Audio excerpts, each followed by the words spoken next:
جلال پور پیر والا بار ایسوسی ایشن کے نو منتخب عہدیداران کی تقریب حلف برداری کا انعقاد کیا گیا۔ ڈسٹرکٹ اینڈ سیشن جج ملتان جناب محمد اکمل خان نے نو منتخب عہدیداران سے حلف لیا۔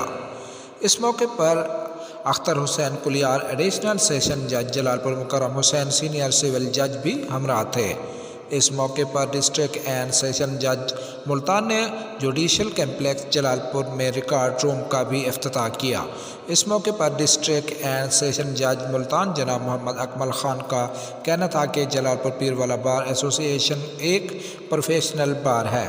جلال پور کی جانب سے کے لیے کیے گئے تمام مطالبات اپروو کر دیے ہیں۔ جلال پور بار کے لیے 3 کنال پارکنگ کے لیے جگہ بھی فراہم کر رہے ہیں۔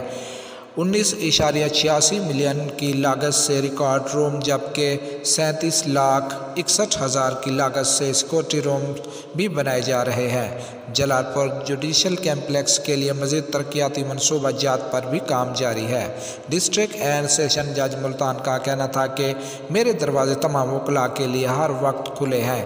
جس سائل کی داد رسی بنتی ہے اسے فوراً انصاف فراہم کرنا میری اولین ترجیح ہے۔ اس موقع پر صدر بار منور حسین خان لگا، ایڈوکیٹ جنرل سیکرٹری بار جام عبدالمجید ایڈوکیٹ سمیت نو منتخب عہدیداران اور وکلاء بار کی کثیر تعداد تقریب حلف برداری میں شریک تھی۔